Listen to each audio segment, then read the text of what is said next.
نگاه من اینه، باز مثل داستان اینکه آقا زبان بدن موثر است، آیا شخصیت شناسی موثر است؟ بله. هر جفتش که خب قابل تغییره، در این شکی نیست، یعنی میتونی تغییرش بدی. و خب دیسک خیلی تو ایران محبوبه. ما اصلا میگیم توی دیسک نقش تأثیر داره. دو تا من نقد جدی دارم. حالا حداقل من دیسک شما هم میدونم خیلی جدی کار میکنه. ببین ما میگیم ساده ترین روش تشخیص آدم ها در جلسه مذاکره دیسک. ولی حتی به خود MBTI هم در دنیا نقد وجود دارد. حتی به تست MBTI که نقد جدی وجود دارد. آقایون آدم، آقایون عزیزان، خانوما، این یه سریش اشتباهه. حالا میخوای انجام بدی دیگه خود دانی. صادقانه من معلمی خودم رو زیر سوال بردم دیگه. دقیقاً.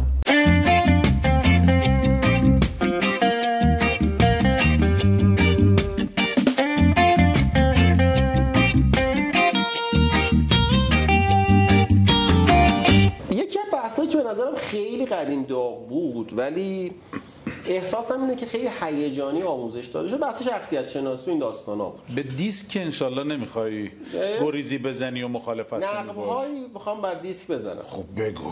چون تو دیسکو میدونم که اینجا زاویه بالاخره با هم میخوره. همیشه نمیشه موافق باشیم. ببین نگاه من اینه، باز مثل داستان اینکه آقا زبان بدن موثر است، آیا شخصیت شناسی موثر است؟ بله. خود منم شخصا استفاده کردم. من خب خیلی MBTI بیشتر میپسندم و خب دیسک خیلی تو ایران محبوبه. یعنی ما تقریبا دوره فروشی نیست که رفته باشیم قبلش نفر نرفته باشه دیسک گفته باشه. به نظرم تاثیر داره ولی دو تا من نقد جدی دارم. حالا حداقل من هم دیسک شما هم میدونم خیلی جدی کار میکنه. یکی اینکه خودت هم تجربه، یه جاهایی که در حد جادوگری درسش میدن، میگه ببین سه تا نشانه این بود دی بود، این جمله رو میگی میاد تو گفتگو میری جلو. یعنی تو احساس میکنی مثلا چجوری دیسکو طرف تو یه ساعت جمع کرد اینا رو گفت. چون من دوره دیسک رفتم، دوستان داریم که تو ایران دیسک کار میکنن، بالاخره یه اصولی داره، قواعد داره، یه شناختی داره، ساختار داره. یه جاهایی که بیشتر در حد چوب جادو بهش نگاه میکنه، اونو بذاریم کنار. نکته دومی که تو مقالات هم خیلی بهش ارجاع میدن و چالش میکنن بحث سوگیری هاست. یعنی میگه شما چون یه سری نشانه ها رو تو ذهن داری، همون نشانه ها رو هم پروژکت میکنی، میگی ببین این آیا است، آیا رابطه سازن، گرمن، بعد میری در حال یادش ادا در میآورده.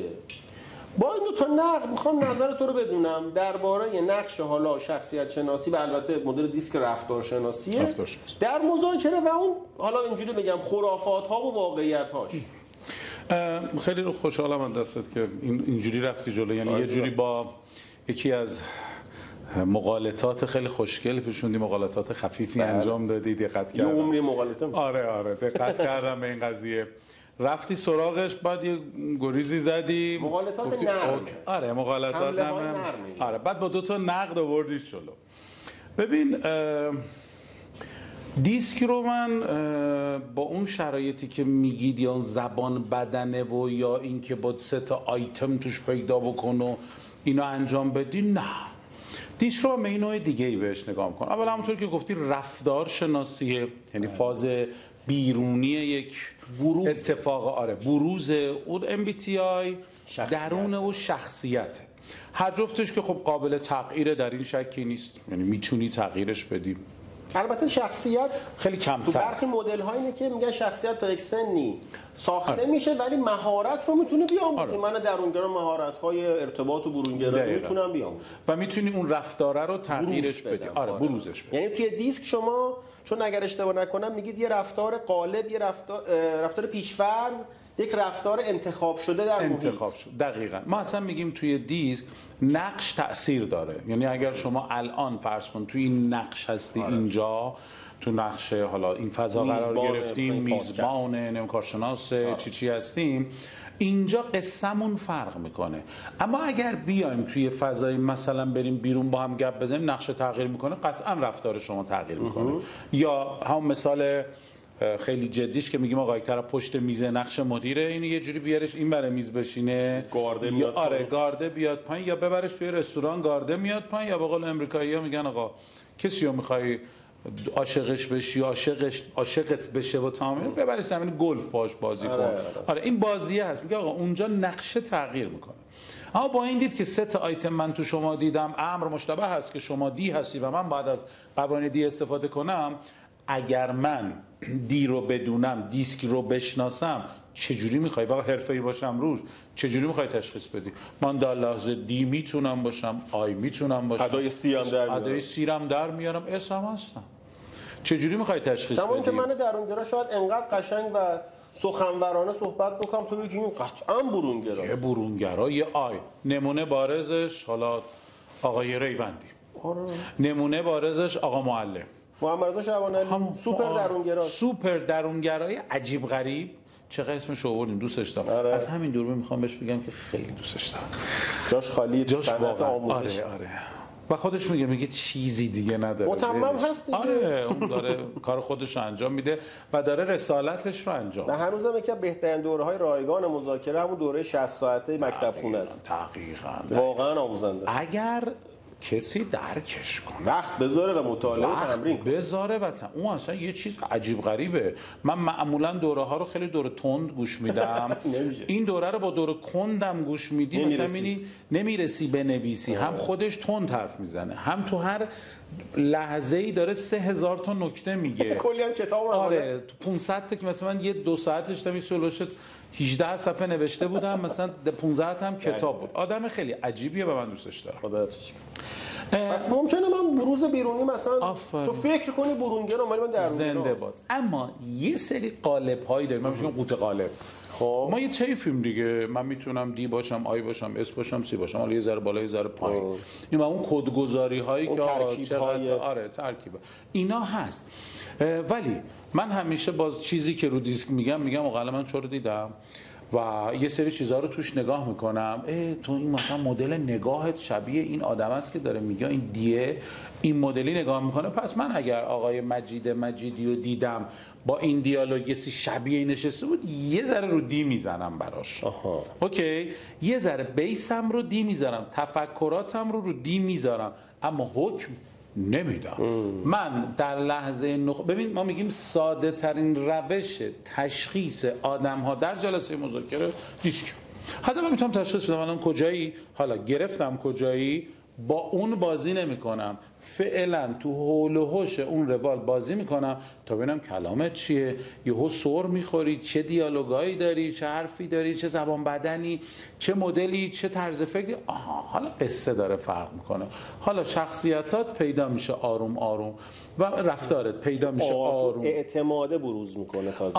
آره. و بعد من شروع میکنم اونجا. چرا هر کدوم از این قش میدونیم یک جملاتی رو دارن، کلماتی رو دارن که دارن زیاد استفاده میکنن و من به شخصه واقعا نون دیسکو دارم میخورم، نه آموزشش یه بحثیه، من بخشی از آموزش مذاکره به دیسکم گریز میزنم، اما من نون تعاملاتم مال اینه و بر اساس دیسک دارم کار میکنم. یعنی آدمی که میرم تو همین میگن چجوری انقدر خوب سریع ارتباط میگیری، میگم سریع ارتباط نمیگم، دیسکر چون میدونم بر پای دیسک میرم جلو جواب میگیرم، یهو اصلا میرم وارد چه میدونم مغز طرف، زندگی طرف، با طرف گپ و گفتمو میزنم، کیف میکنم. دیسک حکم نمیدم که آقا این دی است و من اصلا روانشناس نیستم که بخوام بگم دی است یعنی دی نیست. اصلا به من چه تست مگه زده، مگه نشستیم تحلیل اصلا به من چه.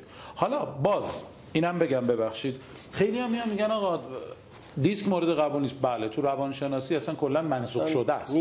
یعنی اگه به روانشناس بگی دیسک با پشت دست راهنماییت میکنه، خب دیسک اصلا تو روانشناسی هیچی. بله، باید بری شما نو 5 بزنی، نمیدونم چی بزنی، بیگ 5 یا نئو بزنی یا نئو.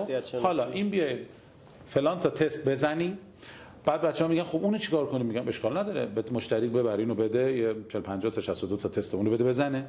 بعد که جواب تستا رو گرفتی، میری دانشگاه 7 8 سال درس میخونی، بعد میشی روانشناس، میری تجربه کسب میکنی، میای اینو آنالیز میکنی. امیدوارم درست آنالیز کرده باشیش. گفتم آره نمیشه، ولی دیسک سهل الوصول ترین حالت برای اینکه من حد اقل ها رو بدونم، آره بر اساس اون معیار میتونم، ولی باز مثل زبان بدم نمیتونم. سوگیری نباید بشه. نه سوگیری خطای بزرگی نه. من با اینا میگم آقا اینجوریه و خودم تا حالا جواب گرفتم، نمیگم خطا هم بوده، خطا نداشته ها، روابط خطا انسانیه، بود انسانیه. آره، ولی با این دید قبول دارم، ولی با اون دیدی که حکم بده. آره مثلا من خودم MBTI رو دورش رو رفتم، خیلی هم به دردم خورده، خیلی، یعنی تو تعاملاتم، روابطم، مذاکره‌ای که با افراد دارم، حتی زمان تدریس میگم خب باید تایپ‌های مختلف رو ببینی، برونگراه، درونگراه.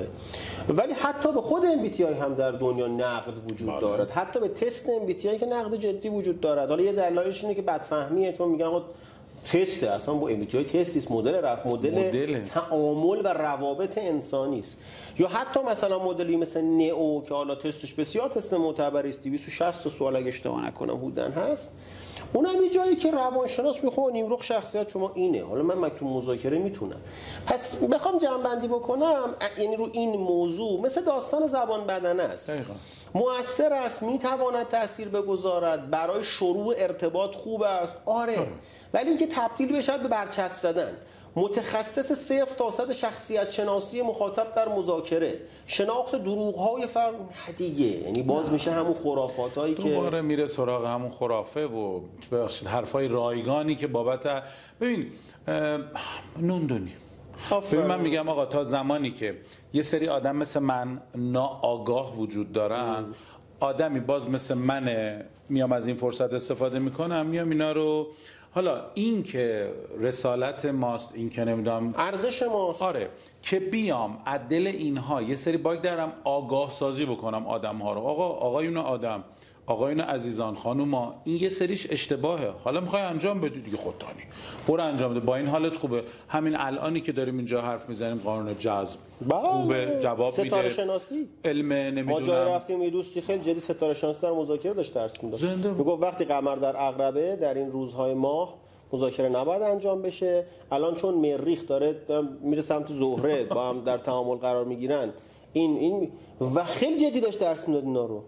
و من واقعا فکر کردم داره مثلا طنزه، بعدم نه اینو واقعا توضیح میده. منم بلد نیستم، شاید مثلا بریم نگاه علمی آسترونولوژی داشته باشیم، ولی اون چیزایی که این بنده خدا میگه بیشتر شبیه خرافات به مغالطه است. تمام اینها مغالطه است. این مغالطه که من یه جا یادش گرفتم از این جملات عجیب غریب انگلیسی و نمیدونم 4 تا چیز تخصصی رو بذاری کنار هم، آدما به تو یه حکم اقتداری میدن که آقا اینو که من که نمیفهمی حتما میفهمم. همینو سر کلاس رفتم اجرا کردم. ببین کلماتی استفاده کردم که اگه اونجا طرف میگفت نشنیدم دوباره بگو نمیتونستم بگم، چون کاملا رایگان خودم هم جدید بود. آره، یعنی مثلا گفتم چه میدونم رایکولوژیش رو مثلا این رایکولوژی چیه؟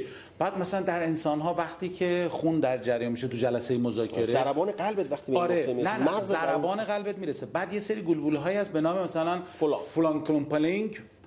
ببین اینا وقتی گوش دادن، آره ببین شروع کرد گوش دادن بعد انقدر با جدیت هم می‌نوشتن، یعنی اون همه چیزایی که میگفتم انقدر با جدیت نمی‌نوشتم، اینا رو می‌نوشتم.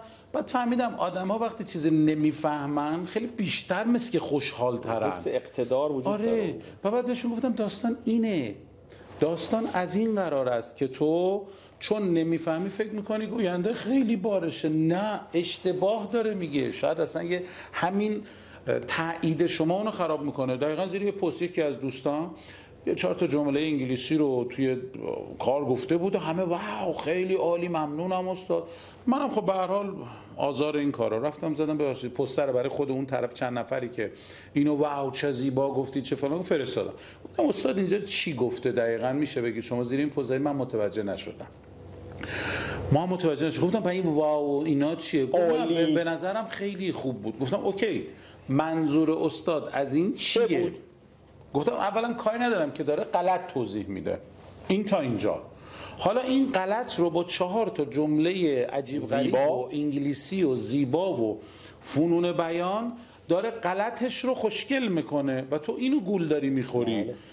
چی گفت؟ میگه نمیدونم. آقا ما الان یه بحث تو ایران داریم، والا یه زمان در برندینگ خیلی باب بود، الان دیگه همه آرکتایپ. اون روز من دیدم جای مذاکره بر مبنای آرکتایپه و جای دیدم استخدام بر مبنای آرکتایپه. یعنی میگه الان این بابا زئوس تایپه، این زئوس مناسب بخش مدیریت سازمان، این یکی زئوس نیست، یه حادثه. بعد من دیدم خیلی جدیه، یعنی من خدایا من نمیفهمم. حالا تو برندینگ که اصلا یه بازی شده، یک چیز بامزه‌ای شده، آقا شما آرکتایپت فلانه معصومه، بعد میگن معصوم از کجا اومده، نه تو مثل کوکاکولا، میگه آقا این چه ربطی به اون داره. و تو مذاکره هم تو منابع انسانی و دقیقاً این یاد خاطره از اگر اشتباه نکنم فکر می‌کنم علامه جعفری اینو جایی نقل کرده بودند خیلی بامزه بود. میگفتش که من توی جمع خارجی رفتم و من داشتم صحبت میکردم مثل اینکه یک نفر داشت ترجمه میکرد و موضوع هم فلسفه بوده گویا.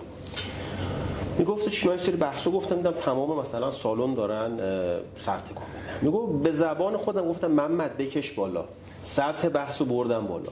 میگفت دیدم کم کم اون 1/3 آخر سالن فقط اینجوریه دیگه هیچ تکون نمیخوره. گفتم محمد بکش بالا. میگفت یه لول دیگه بحثم پیچیده‌تر شده، وسط‌های سالنم دیگه همه اینجوریان هیچکی هیچی نمیگه. میگفت دیگه محمد بکش بالا.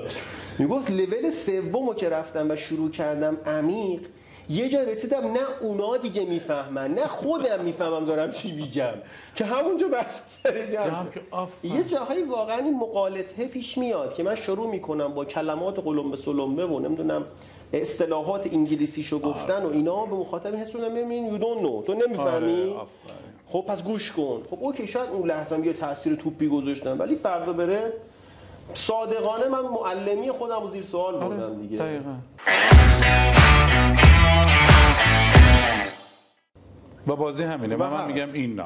و خیلی دوستان من تو میشناسیم که هنوز همین کارو میکنن. طرف اومده میگه آقا من رفتم فکر رفتم کلاس زبان. گفتم خود چیزی چرا بهش نگفتی؟ گفت اونجا نمیشد. گفتم چرا نمیشد؟ گفتم به خاطر اینکه 4 تا حرف قلم سلام میزد تو نمیفهمیدی، رود نمیشد. گفتم نمیفهمم این چی داری. نمیفهمم. و میگم این موزله واسه کم کم به سمت جنبندی هم بریم. برای اینکه دوستان حالا به هر حال موضوع و محوریت این گفتگوی ما مذاکره بوده، میخوام از نظر تو که بالاخره سال‌هاست هم مذاکره میخوانی هم درس میدی با سازمان‌ها و خودت هم چون تو کار فروش بودی سال‌هاست مذاکره بارها انجام دادی، اگر بخوایم یه نقطه ورودی بدیم که اگر شما میخواید توسعه مهارت‌های مذاکره داشته باشید از کجا شروع کنید، رو چه مهارت‌هایی کار کنید، روی چه ویژگی‌های رفتاری کار کنید و چی به اون میتونه راهنمایی کنید؟ با توجه به ضعف‌هایی که من الان تو این چندین و چند سال تو سازمان‌ها دیدم، یه زمانی میگفتم آقا تکنیک‌های مذاکره خیلی اوکیه، جذابم بود. آره، ولی الان نگاه می‌کنم تکنیک مذاکره خیلی با توجه به هوش مصنوعی و گوگل و اینها تکنیک‌ها رو یه اینتر پیدا میکنه، سرچ کنه پیدا میکنه. آره، زیر ساخت آدم درست بشه من خیلی اوکی دارم. ببین من این زمانی گیتار می‌زدم، خب مهمونی ها اوج گیتار زدن های ما بود و جاذبه های توریستیمون رو زیاد می‌کردیم، آدم ها به ما اقتصاد توجه اون موقع ما بود دیگه. آره گیتار بود و که ما می‌زدیم مو داشتم. اون موقع مثل الان روشن سر نبودم. تصورت می‌کردم با تیپ بچه‌های دهه 70 موها چیزی نه موهای من کاملا لخت فرق وسط مثل مهندس بیلی بودم من دقیقاً. آره ولی گیتار آره گیتار می‌زدم و بعدم فیگورای عجیب غریبا، مثلا سیگاری نبودم ولی مثلا از دوستان تو یه سیگار میگرفتم میذاشتم سر سردسته گفتم واسه خودش دود میکردم منم میذارم کارهای هر جا تو جنس خوب این تاثیرات داره. آفرین موتوری از موتوری خوب. خب بعد آره شروع کردم مثلا گیتار زدن. استاد به من میگفتش که آقا نوت بگم نه آکورد میاد من بزنم بخونم آره تو زود و تنها آهنگم که هیچ وقت نخوندم خدا بیامرز آقای فرماز دستالیم اگه یه روز بری سفر رو نخوندم هیچ وقتم همه رو نابود کردی. آره ولی همه رو زدم. یه جایی رسید خب من آکورد یا تکنیک رو یاد گرفته بودم، بعد اومدن گفتن که خب آقا این یه جا رسید توی عزیزی بود گفت میتونی اوورتور بزنی؟ گفتم وات؟ گفتم من آکورد اینا میزنم برای اینا که مزخون زنا میزنم. گفت یعنی چی زیر ساختی؟ گفتم نه من نوت بلد نبودم بخونم. فهمیدم که زیر ساخت من غلط بود. امروز گیتار گوشه خونه است، شاید اگه مثلا چی بشه دلنگی به قول خودمون بکنیم و تمام.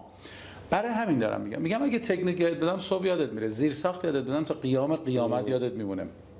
زیر ساختی مثل لایف استایل درست که اصل صداقت هست. تو صادق بودن، راستگویی کامل نه، این راستگویی یک حماقت هست. کل سیستم رو راستگویی بگی این حماقت از دید من در فرآیند مذاکره. قرار نیست گفتم. آره صداقت، اصل صداقت رو یاد بگی، زیر ساختای خود رو یاد بگی، زبان بدن رو یاد بگی، این توسعه فردی اینجوری بگم. ولی چیزی که توی فرایند مذاکره بخوام بگم یاد بگیر و ضعف بزرگ داریم، دقیقاً بحث تاثیرگذاری‌های اولیه است. اینا معارفه خودشون به تاثیرگذاری‌های اول جلسه رو بلد نیستن. راپور، یخ شکنی، و ارتباط گیری زیر خط فقر. صفر. نگم 1% 2%. یه سری جاها میرم میگم آقا امروز میگن چرخه فروش 40% ارتباطاته، تو 4% بزن، اصلا نمیخوام 40% بزنی، 0.4% بزن. سلام وقتتون بخیر.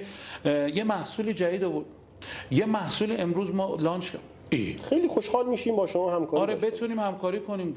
اکی میخریدی؟ آقا چرا اول بسم الله رفتی سراغ پرزنت محصول؟ راپور رو انجام نمیداد. آره یخ شکنی نداره. یخ شکنی و ارتباطات اولیه رو خواهش میکنم به خصوص مذاکرات فروش.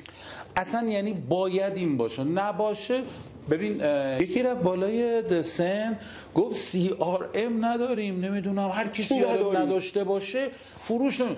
یه نگاه به اینا کردم، اینجوری زدم بهش گفتم ببین اینایی که داریم هر کدوم کارخونه دارای گندن، CRM هم نشنیدن خیلیاشون، فروش هم میلیاردی. آره. بعد من رفتم بالا گفتم من اصلاح میکنم، CRM نداشته باشید کندتر رشد میکنید، یه کاتالیزوره براتون، ابزاره، سخت‌تر میشه. یه ابزاره، به عنوان یک ابزار. گفتن آره این بهتر شد. یه سری اصلا رفتن انگار بهشون برخورد بود، یعنی چون CRM ندارم اصلا این مدل‌ها بود که کل خودت چند بخرم برم. گفتم اینقدر دارم که بخرمت برم. بازی اینجاست. امروزم یه سری از اینها دارن میفروشن. من با شما ممکنه بخوام یه کالایی رو به شما ارائه بدم، یه راهکاری رو به شما برای شما خلق بکنم، شاید 6 ماه طول بکشه. من این موارد رو بدونم، مذاکره بلد باشم، ارتباطات خوب بگم، شاید بشه یه ماه، شاید بشه یه کاتالیزوره، یا به قول خود شما فاصله تصمیم تا اقدام رو کمش کن. آره ما وظیفه‌مون به عنوان یه فروشنده، به عنوان یه مذاکره کننده داستان اینه، اینکه با اینها عصای نمیدونم جادو بزنی تو آب باز میشه، بزنی به اینجا سفره جمع میشه، نمیدونم اینا نداریم همچین چیزی. این هم باز ببین خیلی ها به یه سری چیزها، آقا اپل دیگه از اپل مثلا به قول خودمون دوست داشتنی تر و برند، یه سری ها دوست ندارنش، قرار نیست اون دوست داشته باشه، پس میگه آقا اون همه تکنیک داره، یه سری نمیخرم، بازار هدفشه، تبدیل داریم 100% که نداریم. با مذاکره فقط تو فاصله تصمیم ساختن کم می‌کنی. کل بازی اینه. پس این بخوام اینجوری در واقع نگاه بکنم، تو انگار دو تا محصول جدی می‌بینی برای موفقیت در مذاکره که بحث توسعه زیرساختی فرده، شخصیتش، مهارتش، ویژگی‌های مثبتش شاید و به نظرم اینجا جایی بود که باز خیلی از محمد رضا شعبانعلی اسم بردیم، اون هم روش دست گذاشت. یاد باشه دوره مسیر اصلی رو وقتی منتشر کرد و خیلی عجیب بود که آقا مثلا عزت نفس چه ربطی داره مذاکره، و خیلی تاکید کرد، گفت اتفاقا آقا اصل مذاکره بر عزت نفس شما سواره، تو که از درون خالی با 4 تا تکنیک آموخته شده نمیتونی در مذاکره موفق باشی. پس این یه بخش کاره، اون مهارت‌های نرم فرد، ذهن فرد. این برای کار مهارت‌های ارتباطی فرد و به شدت جالب بدونیم خیلی اینا تحقیق میشه تو دنیا. یعنی یه تحقیق هاروارد داره خیلی معروفه تو این موضوع. 2 گروه آدم رو انتخاب میکنن برای مذاکره. به گروه اول میگن اوکی A B برید داخل اتاق مذاکره، سناریوها رو روی میز بخونید، نقشاتون نوشتین، بسم الله مذاکره کنید. به گروه دوم میگن آقا تا اتاق مذاکره آماده بشه، یه 20 دقیقه بیاد اینجا بشینید، یه قهوه‌ای بنوشید، با هم آشنا بشید، گپ و گفتی بکنید و 20 دقیقه که دیگه آماده شد صداتون میکنه داخل اتاق مذاکره. خب اوکی، آدما میرن طبیعتاً دارن همدیگه رو میبینن دیگه. تو بعد چطوری کدوم دانشگاه بود؟ مثلا من فلانم، تو کدوم شهر؟ منچستر. من مثلا لیورپول هم گفتگو میکنه. 20 دقیقه تمام میشه، پذیرایی هم شدن، یه گپ و گفتی هم کردن، آشنا شدن، رفیق شدن. این دوستان بفرمایید داخل اتاق مذاکره بفرمایید. گروه A، گروه B. سناریوها کاملا یکسان، انتخاب تیم ها کاملا یکسان. در حالت دوم توافق 40% بیشتر ارتباط. و اونجا همینو توضیح میده، میگه اون ارتباط اولیه‌ای که ایجاد شد خودش یک مزیت احساسی است. آدم‌ها راحت‌تر به هم امتیاز دادن، راحت‌تر به توافق رسیدن. جایی که 2 تا آدم خشک رفتن در گارد مذاکراتی رقابتی، من امتیاز ندم، امتیاز بگیرم و مذاکره هم به نتیجه نرسید. یعنی در واقع این ارتباطات و توسعه فردی کنار هم بسیار بسیار مؤثره و ضعف دارن، قشنگ ضعف دارن و میگم این توسعه فردی حالا میتونه نشدن ها، نه ها، اگه این نبود اصلا ول کن، همه اینا دارن همین مسیر رو میرن جلو. من با نه ها مشکل دارم. میگم آهنگری دوست داری؟ میگه نه. میگم چرا؟ میگه صدا داره، کوره داره. میگم اوکی، به خاطر این نمیری اونجا دیگه. فروش هم نه اصل بازیشه. اگه نمیتونین اصلا اصل بازی فروش نه است. یعنی نه به بعد به قول بله بود که فروش اپراتور میشه بقالی دیگه، سلام دو تا ماست بده بیا. آره بازی اینجوریه. من این دوتا رو خیلی چون هم خودم دارم نونشو میخورم، هم ضعف بسیار زیادی رو توی این بازی دیدم. کتاب‌های پیشنهادی برای یادگیری مذاکره؟ آکادمیک یا تو هر دو تا مسیر بریم، هم آماتور بگو هم حرفه‌ای.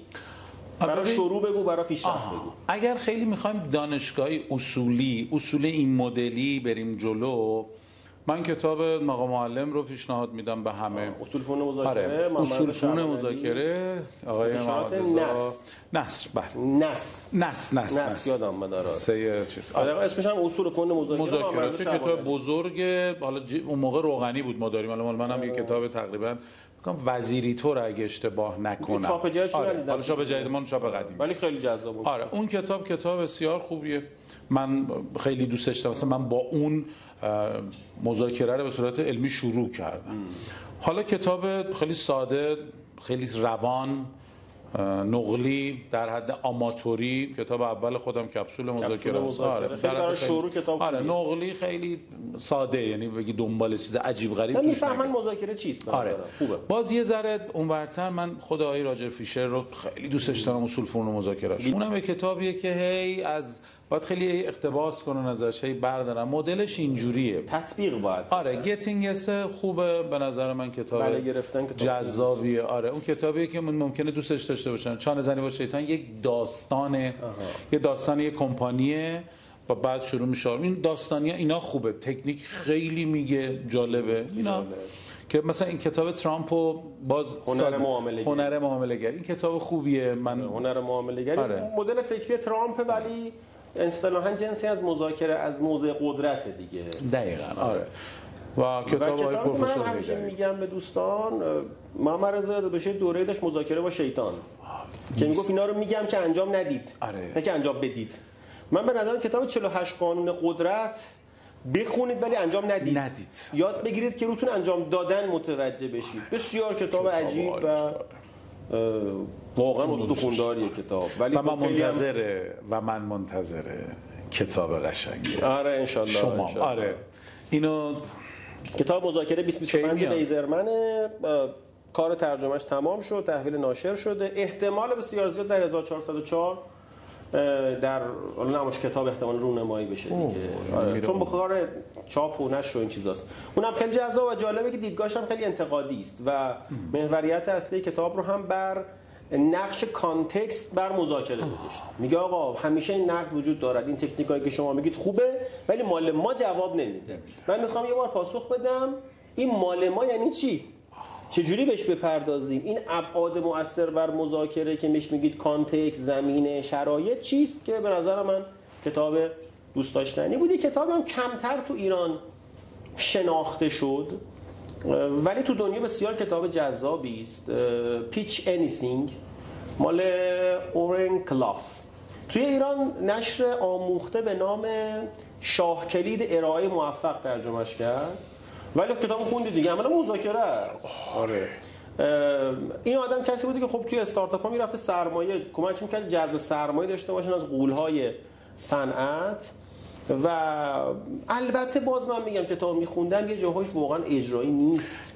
چون همش اهرم قدرت تو بازی دست گرفتنه. اصلا اصلش برای فضای جایگاه سازیه. و من اینو گرفتم واسه ارائه. فکر کردم یعنی گفتم کتاب ارائه بدم که مثلا میخوام ارائه خوبتر بدم، خوندم دیدم مثلا ربطی به ارائه نداره. بازی چارچوب ها. آره و اون جایگاه سازیاش فوق العاده. و صادقانه من استفاده میکنم. چون بر من به عنوان مثلا جایگاه مشاور یه جاهای لازمه.